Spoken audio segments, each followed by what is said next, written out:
Welcome to the Powerslam Platter. That was the first time I seen the intro. That was pretty sweet, not going to lie. I'm glad you enjoyed it. That was done at about 1 a.m. this morning, give or take. I got home at about 8 o'clock last night from my kids' practice, and then we went and got some food. And I came home at about 9:30, I think it was. And I remembered at about 10 that I had to get all this stuff ready for today. So I even wore my wrestling attire for the first show. I wore my wrestling shirt.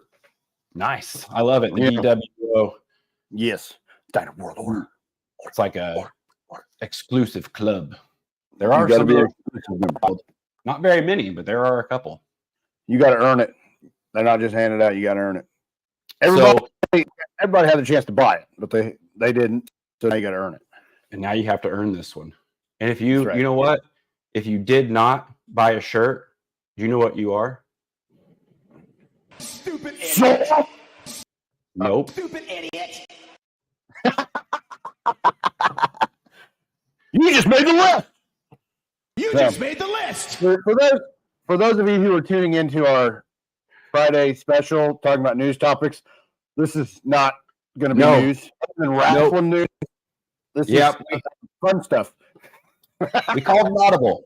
We were getting slightly depressed with the news show, and we both really, really love wrestling. And I feel like that was where most of our topics were basically coming in every time. So that was what we decided was we were just going to turn this into a wrestling show where we're going to cover kind of the independent stuff that we're involved in and that we see perusing through the interwebs. And then we'll dive into OVW, TNA, AEW, WWE, all of the above, and we'll have some fun.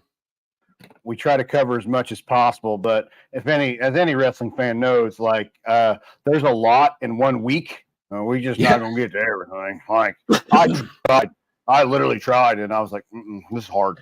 Well, it'll be more of a highlight show. Like there's no way we can cover all of it in the course of whatever we decide to do on this. So it is what it is. That's kind of the goal of it, is just to kind of talk about what's going on in the wrestling world. I feel like it's on fire right now. Every promotion is doing some really cool things, and it seems like it's going to keep exploding. So why not kind of transition the very, very depressing show into something a little more fun, a little more upbeat? Yeah. Do you think we should go ahead and throw to the sponsors? Yes, sir. Yes, sir. We want to thank our gold sponsors. So enjoy this video. You missed it. What you think. It doesn't matter what you think. I was trying to cue it up. So I have a whole sound bar. I learned how to build a sound bar last night. So I now have, give or take, about 30 different wrestling sound bar things that I can throw to at any point in time. Yeah. Yeah. So, but anyway, we will do a quick little minute word from our sponsors, and we will be right back with some wrestling.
Thank you to our wonderful sponsors. Oh, you have acquired a championship. Yeah. Did you win a match in the last minute? I might have. Good Not job. that kind of match. Congratulations. Yeah, this is my belt for the youth football program. They get to play for it whenever I feel like they should play for it. But August I just 10th, realized I our back. Huh? August 10th. I want to steal our belt back so I can wear it over my shoulder. Is it going to be a triple threat? I think I'm just going to steal it. No, I'm not going to actually like get involved. I think I'm just going to steal the belt. Like I'm just going to physically go take it and just run and hope to God nobody catches me. Well, But last that time I might tried pose to a run problem. fast, I pulled a quad. So, Yeah. you know, may not be my best. You're going to run, pull a quad, lay down on the ground, and then you're going to get punched. Dude, it still hurts. That was 2 weeks ago, and I tried to do squats yesterday, and I about cried. My wife advised me to do body weight squats first before my dumb ass just went right into my normal stuff. And I did one body weight squat and almost cried. And I was like, oh, okay, it still hurts. Not good. Yeah, no, squats Luckily, are not fun. They're not fun at all. No, it's not affecting daily life. So that's good. It's just whenever I try to stretch or do squats. So could be worse. Yeah. Well, don't do squats. Try stretching. Well, are you ready to get into some wrestling? Let's do it. You want to start with Money in the Bank? Yeah. I loved it. So favorite match? Favorite match? I gotta say the men's Money in the Bank. Yep, I agree. However, the women definitely gave them a run for their money. I was very impressed. And they did a lot of cool spots, but they didn't overdo it. And I didn't feel like they used any of the same spots. And that's hard to do. Like, obviously, there's only so many different things you can do with a ladder. So I don't know. It was pretty cool. They had the Chelsea green off the top through the tables on the outside. That looked awesome. It, I assume, hurt really bad because, you know, just landing on your back like that. I don't understand like how they are able to do that and not get just obliterated every single time, like for real. Yeah, I like the segment with her about being scared of heights, and then she has to climb a ladder and then fall all the way from the ring through the proper ladder in the ring through tables on the ground. Like, I wouldn't want to do that. Well, and that's where the commentary. Did you see? Go ahead. Well, I was like, did you see Io Sky put Zoe Stark through the ladder? She did that move. Michael freaked out. He like hit behind his chair. Oh yeah, because they played the clips from on Twitter, I think it was, of the reactions from the announcement after the fact. But yeah, there was a couple pretty nasty spots they took that you watch it happen and it's like, oh my God, how are they? I mean, even if they like manufacture those ladders to be slightly less painful, I don't know what material you would use to even do that. Obviously they have to be sturdy enough for them to climb up as well. So the way they go on to those, like, there's no way that isn't just freaking excruciating. Like, that has to hurt so bad. Well, especially when you know, like, oh, I'm going to go through a ladder tonight. Like, oh, great. Like, you have to mentally prepare yourself for that. I couldn't do it. Like, no way. And obviously, like, you can try to keep your head from hitting, but that's not a normal thing you're landing on. So you watch the landings of some of the stuff when they were hitting those ladders, and it's like, oh my God, that had to have hurt so bad. Which we got to watch that when we did the HCW show, and they had their ladder match. There were some spots in that one where it was like, oh my God, that especially that ladder spot happened like 3 feet from us, and it's like, man, like mad respect to Ace Perry for taking that huge fall.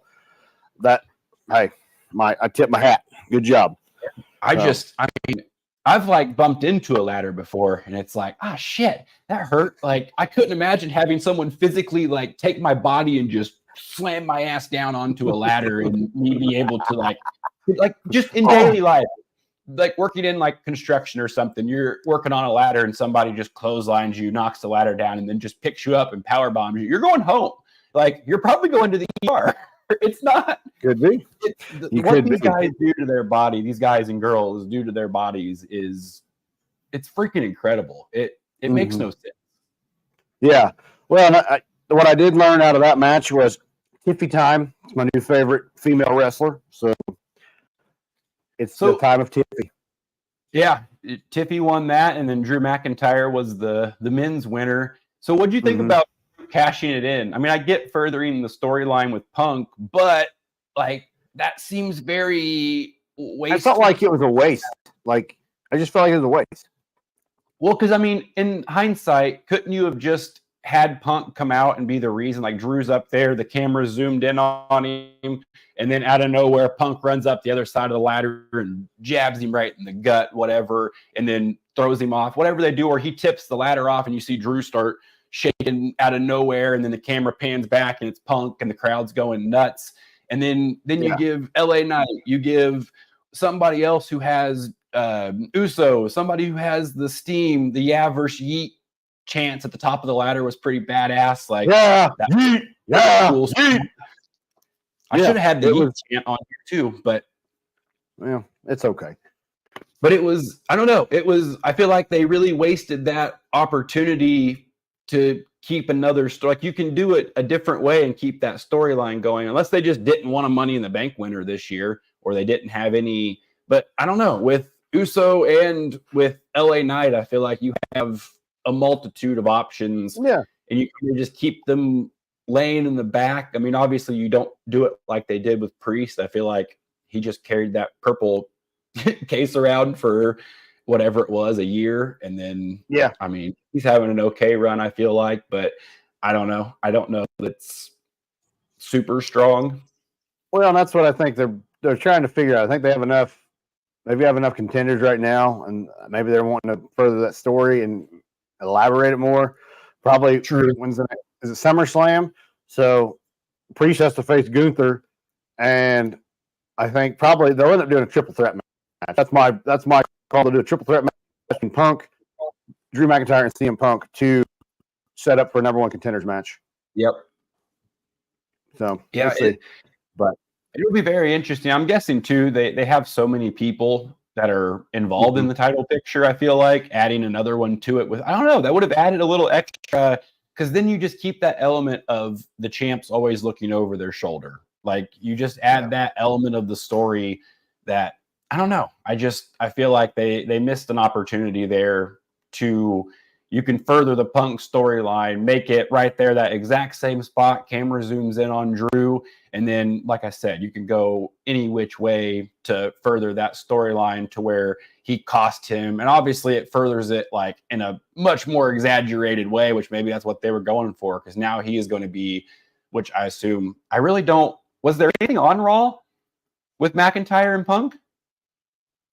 No, CM Punk came out in the opening segment and was talking trash. McIntyre, I believe, comes back next week. Okay. I can't remember. I thought I saw a flyer for that. He'll be back next week. But CM Punk came out and talked trash to him. So same concept then. Like, I mean, I guess same thing. You're setting it up for next week and you're keeping people invested in the story. So I guess there. But why would you not utilize that heat and just send Drew right back out and keep that going however you do it, which I guess again they're playing to the week by week thing and keeping that story going. It was on Raw. Seth Rollins came out and was talking to Punk about that. So that's why I think that's why they're setting up that triple threat match. Long term. So then they just left Drew out of it this week. But again, like, you would think if Drew got screwed out of his Money in the Bank briefcase because Punk came out and interrupted it, like, he's not taking a week off. He's coming back guns a-blazing, pissed off, ready to go kill CM Punk the next night on Monday Night Raw. Like, I don't see you just taking the night off the next day. I don't know. I just feel like it was a missed opportunity there. Yeah, I do. Did you remember seeing the Chad Gable spot where he was just hanging by the briefcase and he just Punk right on the ring? Yeah, he went face first, it looked like. Yeah, I mean, just belly flopped right on the canvas, and I'm like, oh, I was thinking like they were going to recreate the Edge spear on Jeff Hardy back in the day, but no, they just said, "Here you go, man." And you don't realize how high up that is until, like, I stood on the middle rope and was scared. Like, I stood up on the middle rope and was like, okay, like, there's no chance I'm climbing to the top one. I'm going to stay right here in this middle rope and we're good. I could not imagine hanging above the ring, because you're already, I mean, how tall is that ring up? I mean, probably, what, 4 foot off the ground, give or 5 take? feet. I'd say it's probably 4 feet. So, and then you have the post, which is another couple foot. I mean, it almost comes up to my, like, right under my head, I feel like. So you're about 8 foot off the ground anyway. Yeah, you're about 8 feet, and then what always throws me off when you climb to the top rope, you got to take in your body height. Like that's where my mind goes. Yeah. Oh, I have an extra 6 foot on top of this. Well, I'm like 15 foot in the air if from the ground if I take a bad spill out. Yeah. So then you And think about that will these hurt. guys standing at the top of those ladders or hanging from that briefcase in the middle, or like, because that's if you're standing on the ring up on top of that ladder, standing up there, and then you fall from that out onto the side. I mean, shit, that's a 10, 15 foot drop. Yeah, that ladder itself's probably 10 foot. So you're 14 foot in the air going down 14 feet. And obviously they're professionals. They know like how to do it and what to do, but you're also just winging it. Like you're hoping for the best. Like anything can happen in those moments. And it's amazing what these people can do. It's a fascinating world and I love it. Absolutely. Absolutely. Well, moving on. What did you think of the Sami Zayn Braun Breaker match? So the first night or the second night, I assume at Money in the Bank. Yeah, sorry. Yeah. Yeah. I'm on Money in the Bank. Yeah, my bad. It made perfect sense. Obviously, they're in Sammy's hometown, so you keep Braun looking strong. You give Sammy the big pop, and then obviously the next night Braun gets it over on him on Raw. So he does his run around the ring like a crazy safety coming out of nowhere, and then Bob Sanders the guy into oblivion every time. So he's going to be a monster. I feel like with Triple H kind of behind the creative stories and everything else, I feel like they're going to turn a lot of people into stars. I feel like whenever that Netflix era hits, I feel like they're really building up to it. And for the next 6 months, you're going to see them go pretty hard setting all this stuff up. And then come January, I feel like it's going to be a whole new world. I'm hoping like the same thing I want to do for indie wrestling. I hope with the Netflix era, the signs come back, because obviously that's why with the TV stuff, like you have no idea what people are going to, you'd have Haktula signs and you'd have all kinds of crazy political stuff. And, you know, that's why I assume they don't do it. But my hope is with the Netflix era, that comes back, because that's what I want to do for Signal 10. I want it to look like this.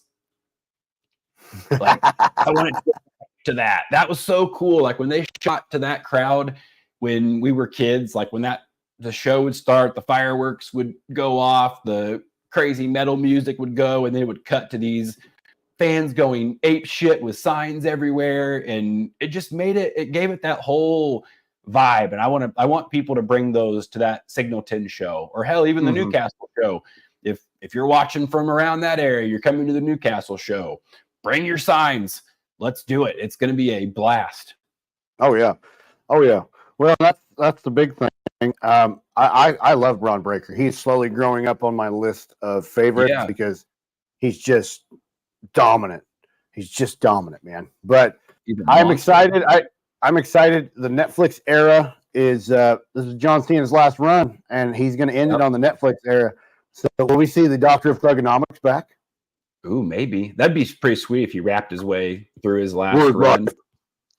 I think my guess is he'll do like a combination. I can't, with it being his last run though, I can't see him changing too much up. I'm guessing he'll hit all of his spots. You'll see a little bit of each of them come out. Like it'll kind of be like the mini faces of Foley. Yeah, it'll probably be 06 era scene where he was kind of still rapping, talking trash, but was still a good guy. Who do you want to see Cena go up against in his last run? Last run, LA Knight. Who else? LA Knight for sure. Braun Breaker, Gunther. But the thing is, like, I don't want him burying those guys. I want him to win. Like, I want him to, like, basically, I want to go undefeated. Do you think he makes the last title run and breaks the record? Possibly. I mean, he might, like, go win the NXT title or something. That way he's got it. As much as Flair's went batshit crazy lately, I mean, I feel like he's apologized to a lot of people, but as much as Flair's went batshit crazy lately, they might be looking to get it off of him. Because what is it, 16 or 17? 16. 16. So this will be Cena's 17th, and it'll break Flair's record, right? It would, but I don't think he wants to break it. But I mean, it'd be cool if he did. But I think they offered it to him years ago, and he's like, "No, thank you." Yeah, maybe he changed his mind though, because I mean, you end up etching yourself in WWE. I mean, obviously he is anyway, but then you legitimately solidify yourself because they kept calling him the GOAT. Did you notice that on commentary?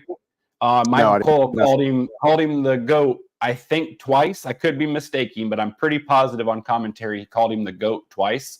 So what says GOAT more than championships? And you give him more, and you legitimately make him the greatest of all time as a world champion. And you let him have his final run one more year. He kind of does all the hits.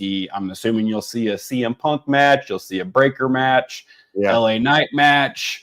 I'm assuming him and Orton will get back together one more time. Absolutely. Yeah, he'll hit all the big spots, and it'll be a really cool, I don't know, really cool year, I guess. I'm super pumped for the Netflix era. I am too. Like, I was talking to Kai about it because he's like, I was watching it, and he goes, "Is this still PG?" I go, "Not really," because it was one of the Dom Morgan segments. I go, "No, they're veering away." I said, "Wait until Netflix, bud." I said, "Then it's crazy." He goes, "What do you mean?" I go, "Attitude Era." He goes, "Oh, John Cena." I go, "No, like before that." Before this. Like, he goes, because he said Hulk Hogan and John Cena. No, I don't think they ever faced off ever. Back when wrestling was awesome. Mm-hmm. I feel like it's going back though. Like, it's blowing up. We've talked about it a couple times on other shows, but like, you have wrestling every single night. You have Raw on Monday. You have NXT Tuesday, AEW Wednesday, TNA Thursday, SmackDown Friday. Is Rampage still Friday night? Probably. I don't know. I don't watch Rampage.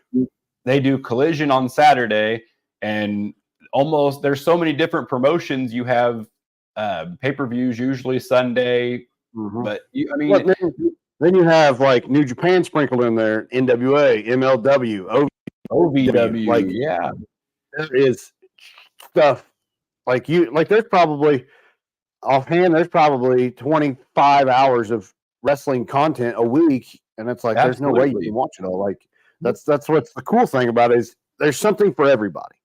So if you're not a WWE guy, go try AEW, go try TNA. I know it's hard to find on the freaking channel, but get on TikTok. There's some TikTokers that do go live, and you can watch TNA that way. That's how I watched TNA last night. You can get their app, obviously. It's like, I think it's like $10 though. So, I mean, it may even be 15. It was something like pretty drastic where I was like, shit, like that seems a lot for TNA, but I wish they would drop that down and make it like, I mean, why not just make it like $5? You get so many more subscribers, you get everybody hooked, and then do what everybody else does. Slowly raise it $1 every couple months.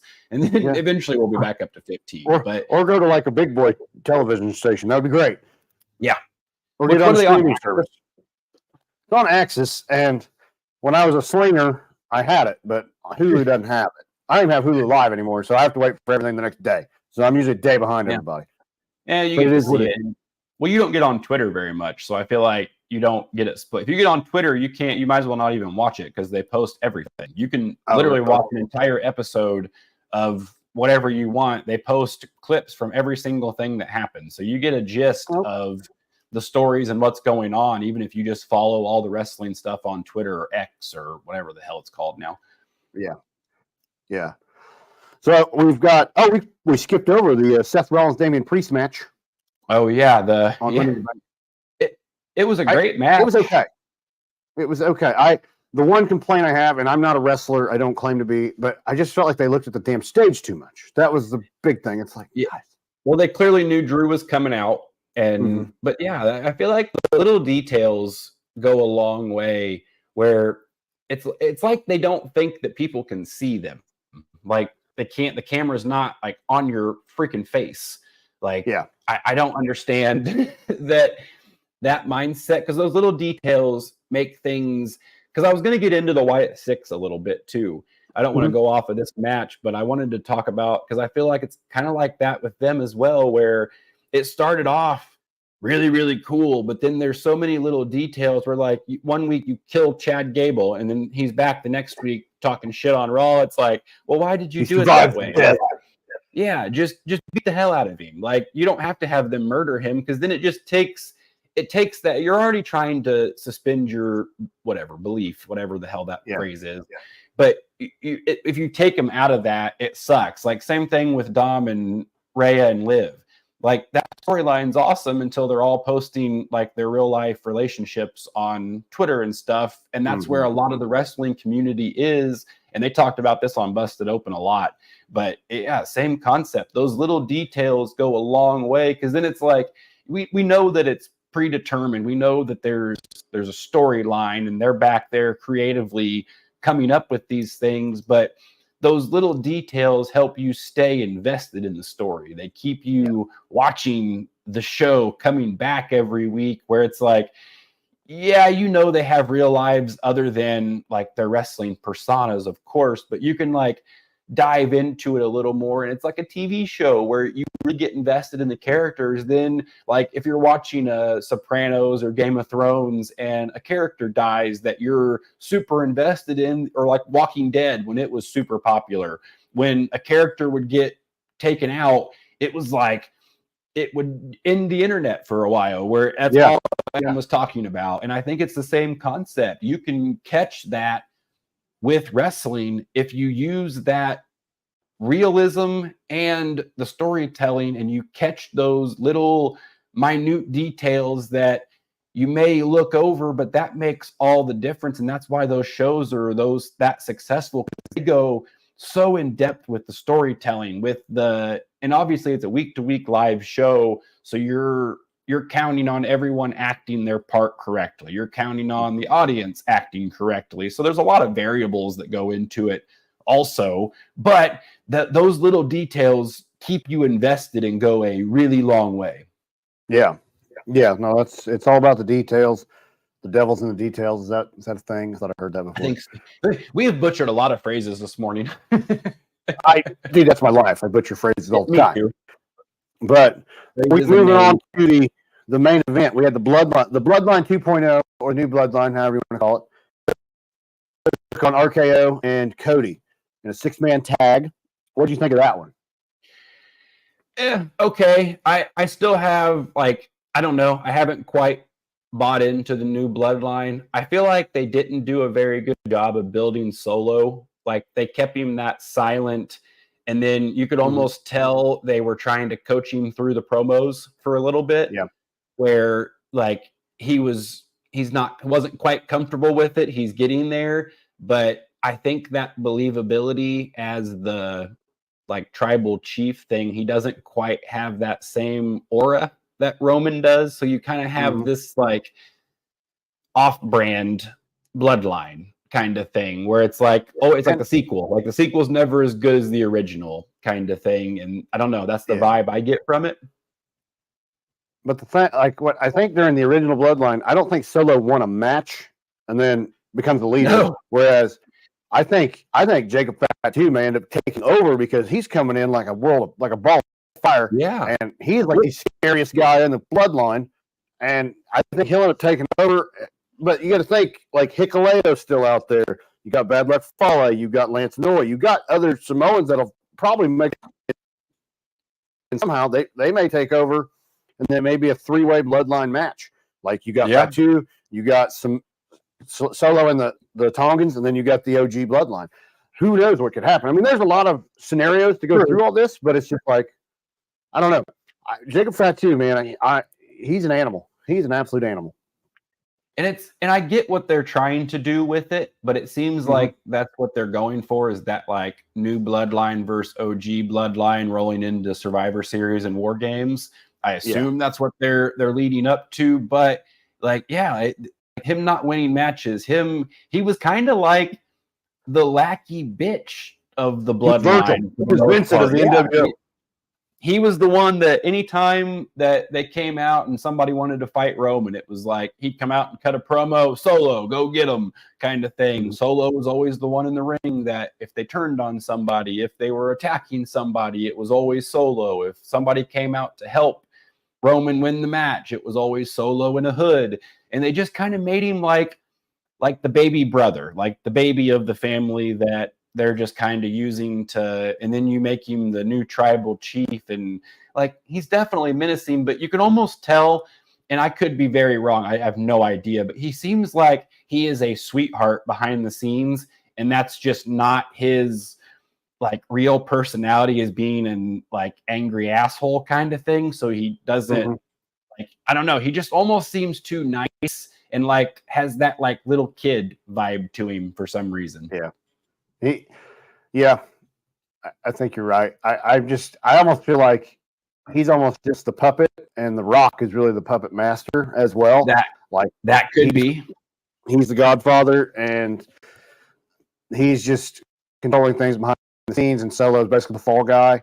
But who knows? With them adding, with them adding Fatu, Fatu may be the wild card that brings this whole thing. Yeah, they definitely made him like the scary powerhouse on commentary. Absolutely. But I mean, I felt like Money in the Bank overall was a pretty good show. Like, I haven't watched too many of the non-Big Fours. I try to when I can. I'm going to start doing better now, but I was pretty impressed. Of course, I'm the weird guy. I like when there's a lot of wrestlers in the ring, because I know it's not good for storytelling, but it's a lot of action, a lot of high pace, and just stuff going on. I don't know. It keeps my ADD mind going in. You know? Yep. Well, so, speaking of ADD mind, I feel like what? Oh, I was going to say, speaking of ADD mind, we can move into AEW, because I feel like that's generally how their product goes into. Because I mean, I think we hit most of the key spots for Raw. It was, I don't know, they didn't do a whole. We missed one on Raw. We missed one. Which one? Mommy returned. Oh yeah. Yep. Mommy came back with Mommy's in trouble. Yeah. He is in trouble. Yeah, he was in a very precarious spot with Liv again. Yes. And it gives me flashbacks of the old Triple H Stratus thing in like late '99 when he was stretching her out and Stephanie walked in. Yeah. So we're going to have a love triangle match. Maybe they'll do the same thing. Maybe they'll do the custody of Dominic match. Yeah. They did the Eddie Guerrero China style also. That same style storyline as well. So they can go a lot of ways. I wish Liv wouldn't look scared though. When Mommy obviously you're giving her that chicken shit, but let her keep doing that. Like, she kind of pops up and she does scoot back, but she's just smiling the whole time. And she's not like, she doesn't look like she's petrified, and like, instead just like get up and move back and let Dom take the brunt of what happened. Because I feel like that kind of like same concept. It's already hard to stick with that storyline because of, if you're on Twitter, you like, obviously, and it is what it is. It's a show. So you kind of have that too. But I don't know. I wish she would have walked backwards and just smiled and worked her way out. Because obviously she had plenty of time once her music hit to pop up and like work her way back and kind of do everything that she did. But instead of having that scared face, just having that like menacing smile on her face, like, got him again. Like, perfect. Played right into my plan kind of thing. Because it was like, oh, she's scared. That's interesting. Like, then it almost just made me go, well, Rhea's winning. Like, if she's terrified of this lady, like, then the believability of their match, I guess, kind of falls a little bit. Maybe it's all mind games she's playing. Yeah, true. Maybe. Okay, back to ADD wrestling. Sorry. No, you're good. This is like ADD talking about wrestling, so it's perfectly. So you watched it. I watched most of it. I did highlights. So I kind of did the same thing. I was in and out Wednesday night. I don't remember what we were doing, but I think we had a podcast Wednesday night. So I got home a little late, and then I was kind of like tidying up around the house, and it was on in the background. So I watched some segments. I caught up with some on Twitter, and I listened to Busted Open the other day. And basically they're kind of leading into All In, which is, that's like their WrestleMania, isn't it? I believe so. It's one of their big ones anyway. I think that's like that might be their big one. So they were setting up all of the different storylines for that. Kind of the highlights of it, Britt Baker and Mercedes Moné, or Sasha Banks from WWE, they kind of went at it and had the war of words in the middle of the ring to set up their feud kind of deal. But I don't know. I feel like Britt Baker ends up having feuds with all the old WWE people, and it kind of ends up being that same thing of like, you know, the jealousy that you came into the house that I built and whatever. But it was pretty good. It wasn't crazy. I mean, she got her with a couple. I think there was like one big line where she told her to get in the back of the line, and Britt Baker kind of leaned over and looked behind her and goes, "What line, bitch?" And that was kind of the big pop of the back and forth. And then Hangman Page and Bryan Danielson were the finals for the Owen Hart Cup. Yep. And Danielson beat him, so now he goes to face Swerve Strickland at All In, and I'm guessing goes on a title run because he's about done as well. I think he just announced that he's about to go part-time here pretty soon. Oh, really? So there is a solid chance that he takes the title at All In and does a little farewell tour with a title as well. And what else? Well, yeah, he won the Owen Hart Cup tournament foundation, the Owen Hart Foundation Cup tournament. Jeff Jarrett was a special enforcer. I did see on YouTube, I got to watch Jeff Jarrett's emotional moment with the Hart family. And he gave a speech on live on air too, and he was emotional about it. I mean, 25 years since he lost his best friend. And I wish, that's the one thing I do wish. I wish he would have won the tournament. I don't care about the title shot. Let him win that tournament as an homage to his friend, and because he's got to be about done too. I mean, he's 50-some years old. But my guess is he didn't want to win it. If I had to guess, like, he seems like that type of guy that's like the older dude that's like, no, let me be involved in the story, but I'm not. Like, no, I'm not jumping in the main event here and taking it. Did you see that Hangman, they kind of told that story? They're setting up him and Hangman because Hangman walked out and spit at Jeff Jarrett's feet as he walked out. Oh. So I didn't know that at all. Jeff Jarrett was staring at the heel entrance whenever he came out, and he came out of the good guy entrance. So when Jeff Jarrett turned around, Hangman was standing there staring at him, and he just looked down and spit at his shoes and walked down to the ring. So, yeah, basically he did. He hopped him right in his face. Yeah. Well, then on the women's side, Willow Nightingale, she won, or no, she did not win, but she did pay homage to Owen Hart. She had the Danger singlet on. Oh, hell yeah. He used to wear when he was in the Nation of Domination. But Mariah May was the Owen Hart Foundation Cup winner. Yeah. On the women's side, and she's going to face Toni Storm. Yeah, did you see what she did? Open, baby. Yeah, with a shoe. Yeah, busted it open. Yeah, she was cutting her face with a heel. It was pretty brutal. I watched that clip this morning. Yeah, she tinkled her. Yeah, you ever hear that story? No. The James Hinkle? No. Did you ever hear that one? I got to witness it. Sixth grade. Grade, this kid was picking on James, and we're in the locker room at PE class. James Hinkle takes his shoe off and smokes this kid. He's like 3 foot from him, right in the face. Yeah. Wasn't that on Austin Powers? Like, who throws a shoe? Yeah, I think that's what. But anytime there's a shoe reference to a face, I call it James Hinkle. You got James Hinkled. All right. Well, now I know. Yeah, there you go. Huh. Well, I'm excited to see that match with Toni Storm, Mariah May. I don't like Toni Storm in the black and white thing. It freaks me out because I wish weird. They have gotten better at that, thank God. There for a while, whoever was in charge of hitting the filter when it flipped back and forth, they were not quick on the trigger. So it would cut back and it would already be on the screen, and then they would hit the button. So it was like when me and you try to do things sometimes where it just, it's almost there, but not quite the professional quality we're going for. Yeah, that happens.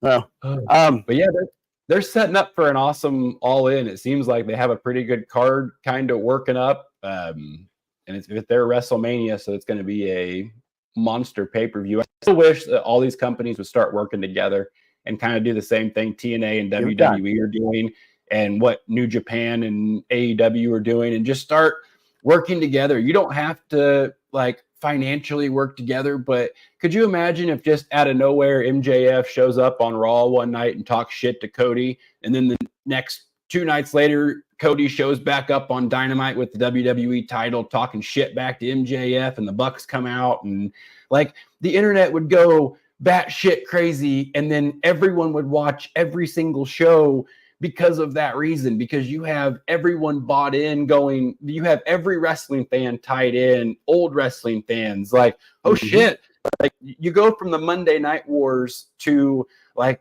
Monday, like the Friends, like you make them all the old territory days where WWE's the mothership, and then you have all of these other promotions that they're all working with, so then that pool becomes like a big difference. Like, again, you don't have to like do anything financially, but just be cool with trading a star back and forth here and there. They don't even have to do it like crazy where you dump a whole roster, like just one guy, just like they did with Joe Hendry.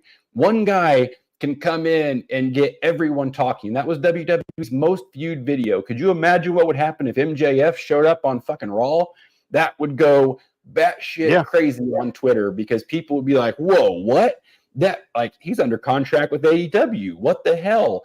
And you just open that door for all of wrestling to just explode even more than it already is, because you're telling these stories and you're only doing one guy, 2 guys, a tag team, and then you can a faction. Like, you can do different storylines with different promotions, different angles, and then you have this consistent back and forth, and it all becomes must-watch TV. Well, that's what NXT. I feel like NXT and TNA are doing a great job of exchanging talent. I mean, with the Rascal showing up and then Joe Hendry showing up. Joe Hendry main evented. You have the TNA star in the main event of a WWE program. Like, say his name again. That's pretty cool. Huh? Say his name again. Joe Hendry. Say his name and he appears. Right. I believe in Joe Hendry. Sorry.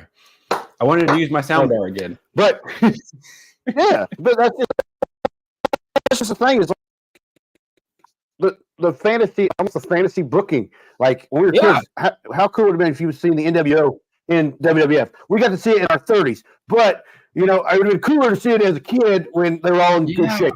But you give that shock value too. That anything can happen at any time. I mean, that's what's cool. I mean, that's what I think is cool about the independent circuit. I mean, you can have the single 10 heavyweight champion show up at like 3 other in Pennsylvania at some other place, rocking the belt, and it's cool. Like, make this happen.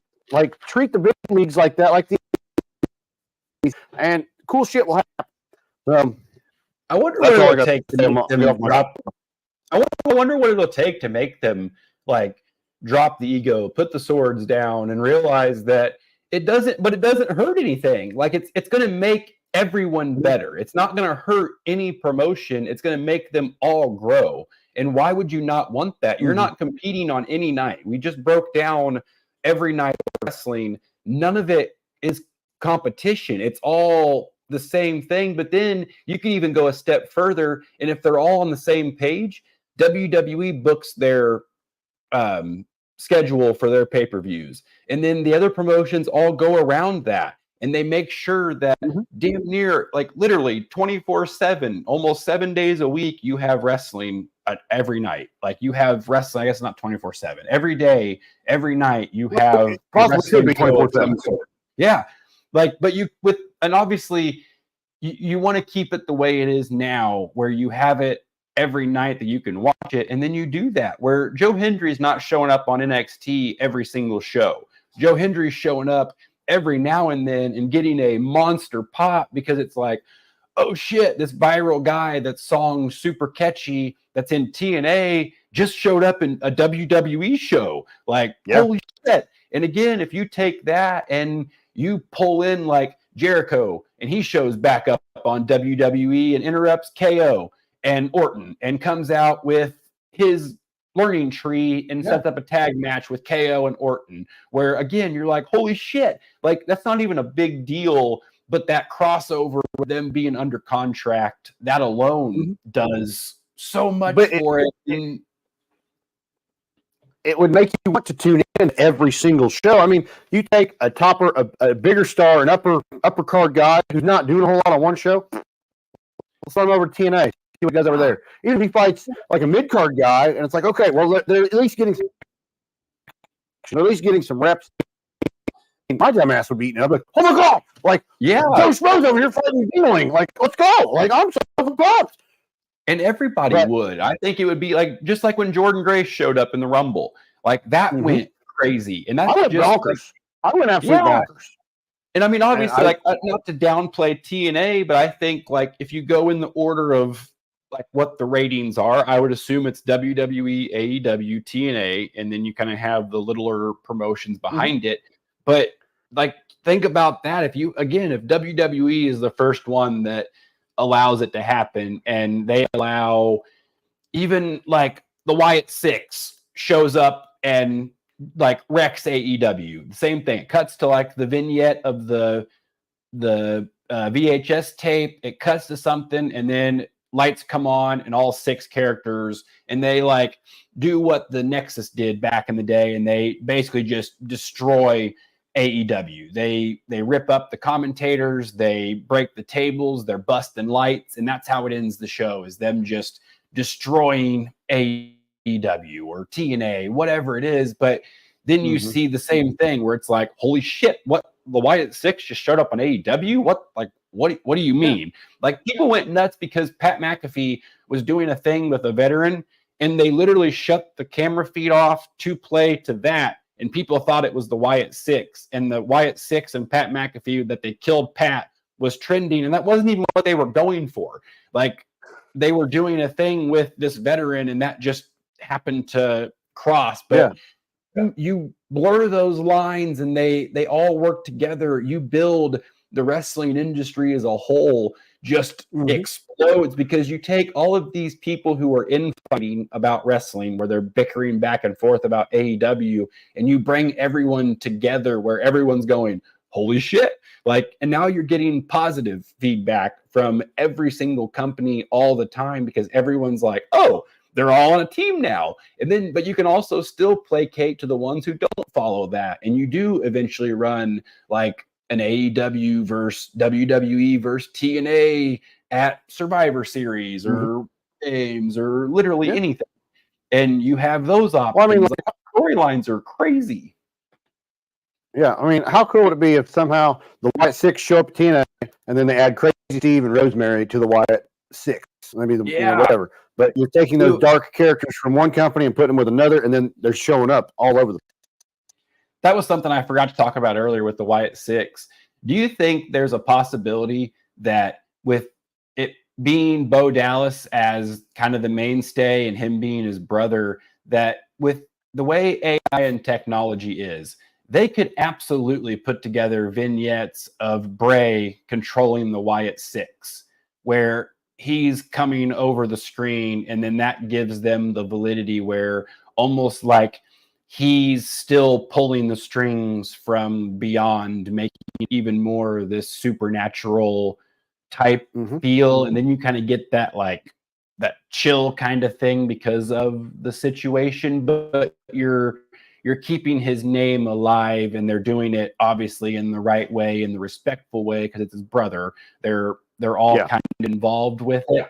So I don't know. I feel like that could really elevate that story, because they've gotten very cartoonish with it already, where you could make this a like legit terrifying group and like go into that with the Netflix era and make this like horror, like faction that they've never had before, where it's like a legit horror movie when they're out there every time. Like, I mean, they probably shouldn't keep murdering people if they're just going to come back next week on the show. I don't know that helps the situation any, but, or like when they deliver the VHS tapes, it's always the same way. And I feel like it's losing its luster there too, where why not just change it up and have her popping out of different places backstage, where they're doing a backstage interview and she just comes out of the woodwork from behind something or crawls out from under some table and hands it to the whoever's doing the backstage interview. So then the backstage interview is like, what the fuck? Like, okay. Or like, if they have, whoa, or if they use the other characters, like you see the Eric Rowan character, the big bat rabbit. Yeah. Terror. Like, here you go, lady. And like, just give it. And I go, Well, my question is, how the hell are they still using VHS tapes? It's 2024. How are they getting that technology? I have no idea. They must have found an old VHS. You have one in your garage still. I do. I'm not the only person in America that's got a VCR in my garage. That still works. Nope, WWE has one. But, well, yeah, same concept, though. Like, Well, they could have her crawling out of shit. They could have the lights flash, and it shows up, and it is Eric Rowan standing there. And then, what's the girl's name? The little announcer that's backstage that always does the interviews that's like a quarter of the size of the rest of them. I can't remember her name. But one of the backstage interviewers is tiny, but you have her backstage interviewing, and then she's hiding behind the wrestler. The wrestler's backing up like, what the fuck? Like, and then he bludgeons the wrestler and then hands the tape over to the backstage announcer lady, and then she's the one that delivers it. Like, because then you add that fear to it, you change it up, it doesn't become monotonous, and then you keep this terrifying angle going where you're like, shit, where are these guys going to pop up from? Like, they start popping up in random places, or they pop up, like they set a plan up in the crowd and whatever, the lights go out and they pop up right behind a fan. And they, like, you could do it so many different ways that it's not just that same angle coming out from underneath the ring and handing it over to him. It just kind of, I don't know, it dumbs it down after the third time. Yeah, I mean, and I'm sure they'll get more creative with as it goes along. It's just right now it's like 3 weeks in a row, boom, boom, boom, boom, same thing. Yeah.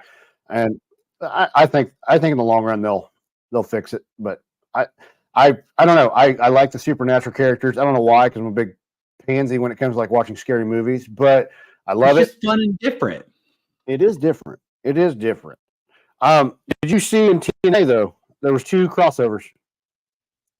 I saw what was the Jordan Grace put out an open challenge. I cannot remember who it was. Izzy that showed up? Izzy Dane challenged Jordan Grace for the title, but then Charlie Dempsey faced Zachary Wentz. So Charlie Dempsey is the son of William Regal. I don't know if you know that or not. Oh, I did not know that. Yeah, he won. I was surprised. So you had a TNA wrestler win in NXT, and then an NXT wrestler win in TNA. So I was like, okay, because that's what I was worried most about. Other stuff is like the guys who could just get smashed. That's why when Joe Hendry entered the he's the first guy. I'm like, son of a gun! Like, don't do this. So yeah. Well, at least they're not like they did it right. And that's what I'm still listening to Eric Bischoff. You know, TNA is the best kept secret in wrestling right now because they've got some good wrestlers. They've got another. It's just I don't know. I have 1, 2, 3, 4, 5, 6. There were 7 matches in TNA, whereas Monday Night Raw I think had 3. So they focus a little more on the wrestling than the talk. Raw was very promo heavy. Yeah, I'm glad I didn't buy a ticket for that. I feel like they're always promo heavy though. That's kind of how that show's always been, and they've gotten better lately of it not being as much. But I feel like for a long time, especially during the Vince McMahon era, it was very, very promo heavy, not a lot of wrestling. Yeah. And then AEW was the exact opposite. Not a lot of stories and a shitload of very fast wrestling. That's why it's like if you want a more story-driven wrestling show, go to WWE. If you just don't give a shit, just want to watch wrestling, go to AEW. If you want a hybrid, TNA and NWA, and like because I feel like NWA is like you have the established veterans and then the up-and-comers to the wrestling business. Yep. But so there's, like I said, there's something for everybody. New Japan, I've never watched a New Japan show in my life, so I don't know. I did see. So AJ, he faced the digital media champ, or he was a digital media champion. He faced Rhino. Oh, that's a battle of behemoths right there. Rhino, I don't know how he's still wrestling, but shout out to him for doing that. He's been going strong for a really long time. About 98, and he's still going strong. Yep. Although he did lose to AJ Francis. Rhino. Yeah. And then, dude, so Joe Hendry made him into 2 shows this week. Really? Yes. What else? Oh yeah, he was on. He was in the main event, wasn't he, of TNA? He was in the main event of TNA. It was a wild card tag team match. Joe Hendry and Josh Alexander faced Moose and Steve Macklin. But Joe Hendry did not win that match. Nope, because old Frankie Kazarian came out and it did not go well for him. And Antonio Bear looking son of a gun. But so I don't know if you can hear it on your. I do have a today history. Say that again. What? Yeah, that's what I was getting ready to tell you. So I don't know if you can hear it on your end, but you're cutting out like a motherfucker. So I keep hitting the stone cold what every time it does it. So I'm not sure if you can hear it or not, but it's making me laugh. I can't hear shit. Okay, good. You're back. I have a today. I do have today in history. Oh, okay. 25 years ago, Hollywood Hogan defeated Macho Man Randy Savage to win his 6th and final WCW title. What? Huh. Well, good for him. Yeah, I heard the what that time. Yep. Every time you cut out, I just keep playing it now. So it makes me laugh. So I'm just going to keep doing it. I like having the sound bar. It's very, very great. I even got one on here. What? We get to the indie wrestling portion of this. I have a sound that I'm going to play for Sam when he comes on. Well, I'm ready to go to the indie wrestling portion. All right. So first of all, OVW. I'm not sure if we consider that an indie wrestling or one of the, getting bigger ones. I feel like it's kind of right there around TNA-ish. Mr. Jack Vaughn got screwed. What? I'm not sure. He got counted out because there was a man hiding under the ring, and when he went to climb up to get back in at 9, he reached up and grabbed his foot and kept him from getting in the ring. So they pulled a very, very sneaky trick, and I'd never seen that before. Those dirty scoundrels. Yeah, I wasn't sure if I heard OVW was like what? I said not the most outstanding way to win, but hey, very creative.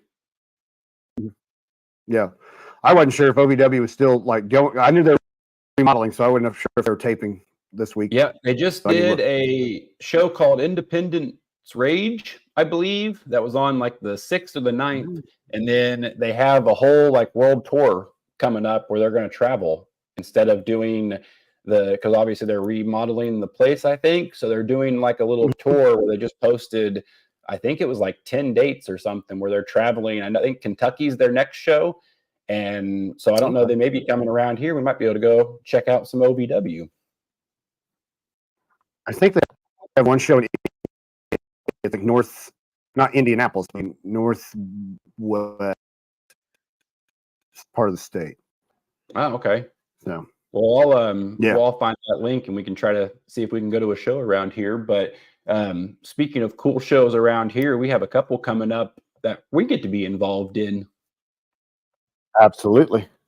We have a Newcastle Agony, Signalton Wrestling at 3:00 in Newcastle, Indiana. I believe at least one match has been announced for that. There might have been a second one, but I know for sure Mr. Jake Oman is taking on Elijah Eros. This will be a non-title contest. And then the other one that had been announced is the Mad Bash, Clayton Clark versus Shank Barzini. That guy looks very menacing. He's very scary. I will say that. This will be if you are around the Newcastle area, even if you're not around the Newcastle area, get your tickets, go up there. You're going to see a hell of a show. Like I say, because we're not family friendly. And then the following week, very family friendly show. Yep. And the following week, we have the Summer Bash. And that will be August 10th at the Brazil, Indiana, Clay County Fairgrounds. A couple matches that have been announced for that. We have Miss Layla Feist coming back, taking on Stella Bujo. And this will be our second masked superstar. The first masked one made a debut during the Rumble. No, the first one was Jared Savage. Oh, yeah. The face collector? That guy was terrifying. I forgot about him. Yes. I think I tried to block him out of my mind. Well, you did. It worked. It worked. But then, even more importantly, Ashton Adonis Diner. will be defeating Sam Knight for the Diner Podcast title on August 10th as well. I don't know about that, but that's going to be a heck of a matchup. So as long as you don't try to steal it. But tickets are on sale, I believe, for both of those now. Come out to both shows and let's have some fun. Yeah. And also late breaking news yesterday, Jake Oman will be defending his Signal 10 heavyweight championship at an undisclosed opponent right now, but he will be there at Summer Bash on August 10th. Oh, sweet. So, I wonder who he's going now. That'll be awesome. No idea. So, but I'm it's going to be a good excited. Mr. H will book top tier talent to face his champion. Always. That's how we're going to have a top tier champion after August 10th. I'm very excited for that.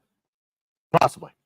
So I want to lean into that a little bit with the independent wrestling portion.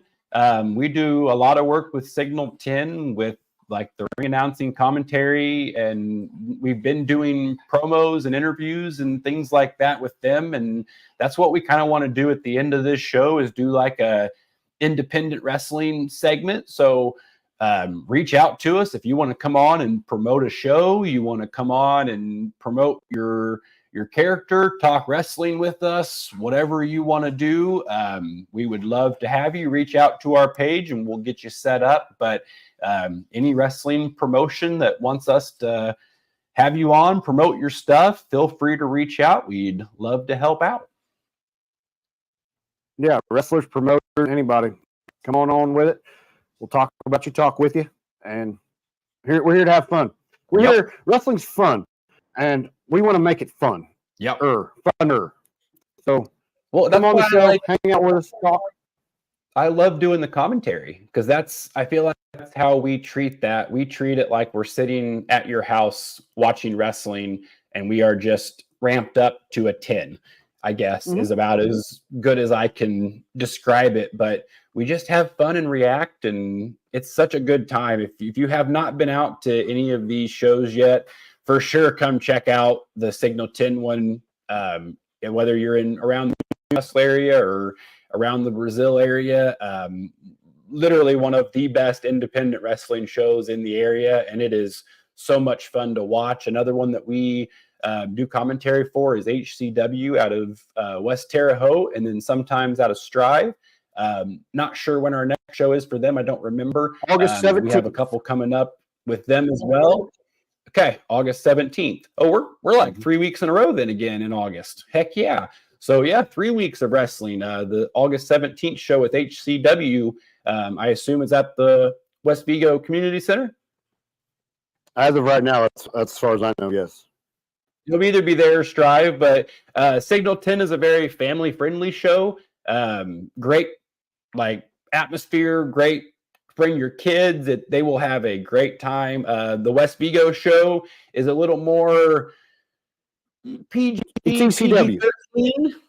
Yeah. They go a little more hardcore. You get some ladders, you get some tables, some chairs, and it's a very awesome night as well. So if you're a wrestling fan and you've not made it out to these shows, these guys put on a fantastic performance. They like what these guys do to their bodies for your entertainment is amazing. So come out and support them, buy their merch, and come have some fun with us. Absolutely. Come on out, check out the action. Fun.